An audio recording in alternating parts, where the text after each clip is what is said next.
Hello friends, how are you? I am J.R. Kumawat. Welcome back in this online classes. Today we will discuss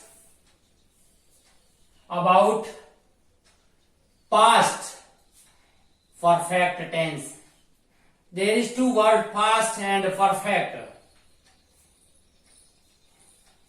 In the past time, when something is completed, we use past perfect tense. जब हम perfect tense में, past tense में, भूतकाल में जब कोई कार्य complete हो जाता है तो उस कंप्लीट हुए कार्य में हम पास्ट परफेक्ट टेंस का यूज करेंगे। और पास्ट परफेक्ट टेंस के लिए हैड प्लस वर्ब की थर्ड फॉर्म का यूज करेंगे। यानी भूतकाल का कोई कार्य का जो पूर्ण होने का जो भाव होता है, उस पूर्ण होने वाले कार्य में हमने क्या किया, हैड प्लस थर्ड फॉर्म का यूज करेंगे। आपने प्रेजेंट परफेक्ट टेंस में देखा होगा कि वहां हैज या है प्लस थर्ड फॉर्म का, वर्ब की थर्ड फॉर्म का यूज किया। अब वहां हैव और हैज और हैव था, यहां पर हैड है, तो हैव की सेकंड फॉर्म हैड है। अब यहां पर देखिए, इस प्रकार के जो वाक्य होते हैं उसकी हिंदी पहचान रहती है कि चूका था, चूकी थी, चूके थे, लिया था, लिए थे, इस प्रकार के शब्द आते हैं। और इसका अफर्मेटिव सेंटेंस का स्ट्रक्चर क्या रहेगा, subject plus head plus verb की थर्ड फॉर्म प्लस ऑब्जेक्ट रहेगा। जैसे वे दिल्ली जा चुके थे। अब इस सेंटेंस को ले लेते हैं कि वो दिल्ली जा चुके थे। वे के लिए दे had gone। अब थर्ड फॉर्म है तो go, went, gone, third form आएगी। दे had gone to दिल्ली, वो दिल्ली जा चुके थे और उन्होंने अपना कार्य पूर्ण कर लिया था। अब उन्होंने अपना कार्य पूर्ण कर लिया था। दे had completed, कंप्लीट की थर्ड फॉर्म क्या होगी, completed। they had completed their work, उन्होंने अपना कार्य पूर्ण कर लिया था। बात समझ में आ गई होगी। अब उसने मुझे पहले ही सूचित कर दिया था। He had already informed me, पहले ही के लिए एडवर्ब कौन सी आएगी, ऑलरेडी। तो he प्लस had ऑलरेडी, उसके बाद में ये आ गया इन्फॉर्म का हो जाएगा informed. he had already informed मी, उन्होंने मुझे पहले ही सूचित कर दिया था। अब देखिए ये जो सेंटेंस है, अब इस सेंटेंस का नेगेटिव बनाना है तो क्या करना पड़ेगा मित्रों, तो इसका नेगेटिव बनाना है तो हमें थर्ड पोजीशन पर किसको बिठाना है, 1, 2 और 3, subject plus helping verb head के बाद में थर्ड पोजीशन पर नोट को बिठाना। प्रत्येक टेंस में मैं ये चीज प्रत्येक वीडियो में बताता रहा हूं। अब यहां पर they had not completed their work, अगर इसी सेंटेंस को नेगेटिव बनाए तो, और इसी सेंटेंस को इंट्रोगेटिव बनाए तो कैसे होगा, हैड पहले आ जाएगा, had they completed their work और इंट्रोगेटिव साइन आएगा। और इसी को नेगेटिव बनाना है तो had they not completed their work. तो इस बात का थोड़ा अपने आप में थोड़ी एक्सरसाइज करिए ताकि आपको सेंटेंस को चेंज करने का अवसर मिले, और ज्यादा से ज्यादा एक्सरसाइज करोगे उतना ज्यादा आपका परफेक्शन आएगा। बिकॉज इट इज सेड, ऐसा कहा जाता है ना, based on practice makes man perfect. तो practice and revision is division, बार बार इसका अभ्यास करोगे, रिवीजन करोगे तो no doubt there is no option of hard work. अब अगली बात देखते हैं कि भूतकाल में जब दो कार्य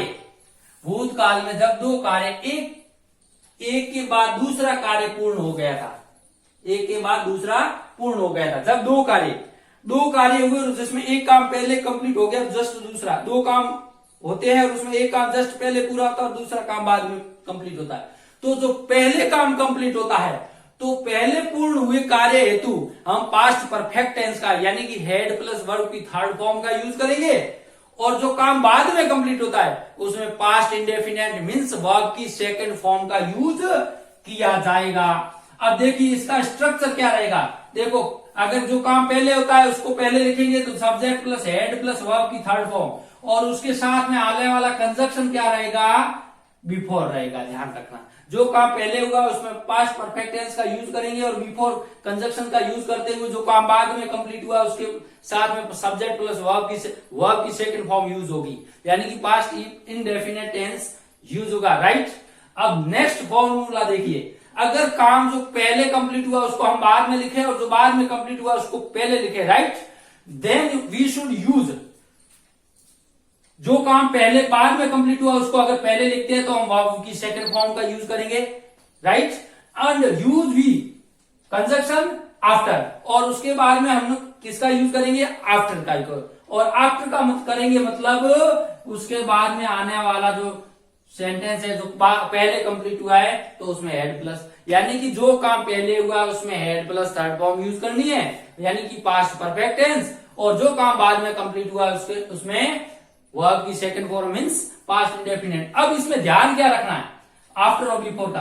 अब यह फंडा है, समझ लीजिए, सीधा फॉर्मूला है, जो काम पहले कंप्लीट हुआ उसको पहले लिख लो और उसमें बिफोर कंजक्शन का यूज किया है, जो काम पहले हुआ उसको बाद में लिख रहे हैं तो आफ्टर का मतलब बाद में। तो इसके साथ इसको कनेक्ट करते हुए भी याद रख सकते हो, इसमें कोई प्रॉब्लम नहीं है, एक समझने की बात है। जैसे मैं एग्जांपल्स के थ्रू आपको समझाता हूं, जैसे मेरे पहुंचने से पहले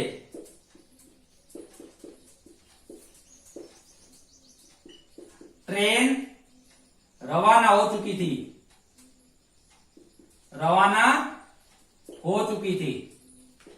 अब इसको समझिए, काम पहले कौन सा हुआ है, पहुंचना या रवाना होना, ट्रेन का रवाना होना पहले काम हुआ और वो बाद में पहुंचा, द ट्रेन हेड, जो काम पहले हुआ उसमें perfect tense had plus third form, the train head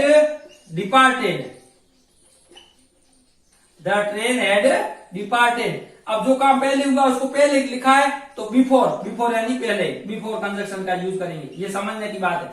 before I reached, मेरे पहुंचने से, इसमें आप देखो सब्जेक्ट प्लस वर्ब की सेकंड फॉर्म का यूज किया। अब एक और एग्जांपल देख लेते हैं कि डॉक्टर के आने से पहले मरीज मर चुका था। काम पहले कौन सा हुआ, मरीज का मरना या डॉक्टर का पहुंचना। डॉक्टर बाद में पहुंचा और मरीज पहले मरा, तो मरीज मरने में यूज करेंगे हम पास्ट परफेक्ट टेंस का, यानी कि द पेशेंट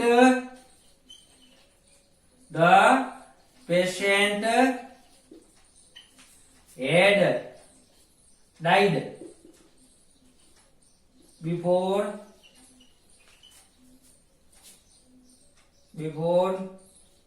डॉक्टर arrived, यानी कि डॉक्टर के आने से पहले ही मरीज क्या हो चुका था, मर चुका था। कुछ और एग्जांपल समझ लेते हैं, जैसे पुलिस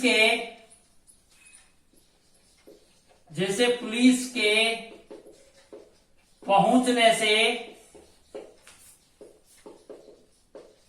पहले चोर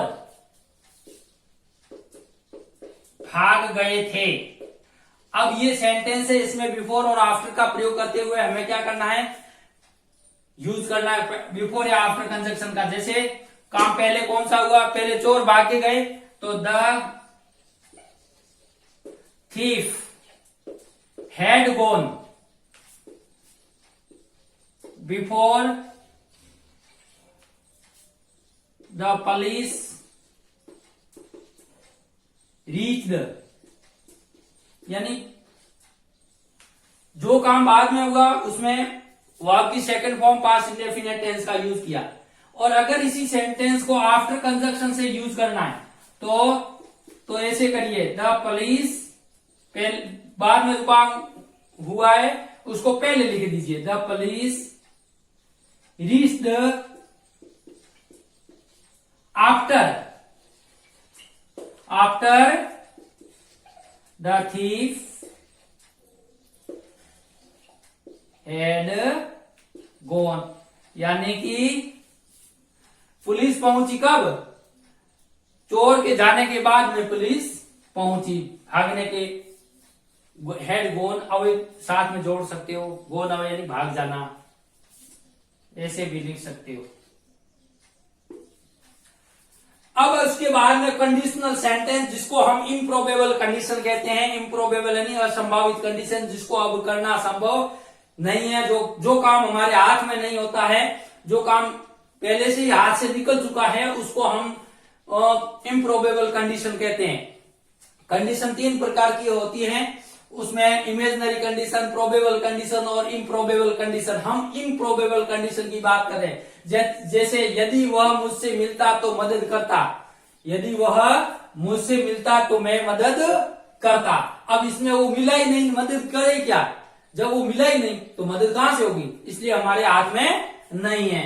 इफ कैसे बनेगा?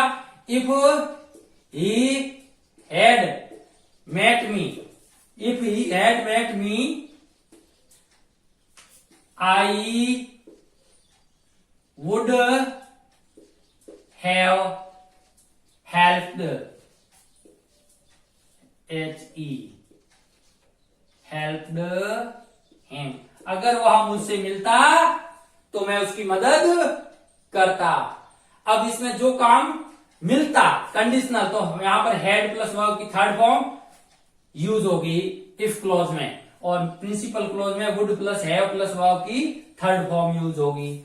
अगर वह मुझे सूचित करता तो मैं वहां अवश्य जाता। देखो, इफ ही हैड इन्फॉर्म्ड मी, अगर वह मुझे सूचित करता तो आई would have,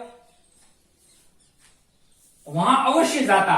I would have gone there surely, I would have gone there surely. अब तीसरा सेंटेंस देखिए, अगर वह मेरे पास आती तो मैं उसे एक उपहार देता। If she had come, came come, यानी कम की थर्ड फॉर्म कम, तो if she had come to me, तो क्या करता? मैं उसे एक उपहार देता। I would have, I would have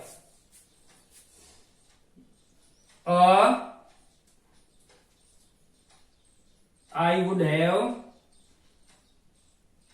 gifted, इसको गिफ्टेड लिख दो, या granted a gift, provide a gift, कुछ भी लिखो। I would have provided a gift, ऐसे भी लिख सकते हो। तो इस प्रकार से आपको इम्प्रोबेबल कंडीशन में, इफ क्लॉज में, ये जो इफ यूज हुआ है इसको इफ क्लॉज बोलते हैं, और इधर को इस नेक्स्ट जो क्लॉज है उसको जब हम क्लोज टॉपिक पढ़ेंगे तब हम इसके बारे में डिटेल से और कॉम्प्रहेंसिवली से चर्चा करेंगे। तो इम्प्रोबेबल कंडीशन में इफ क्लॉज में हम किसका यूज करते हैं?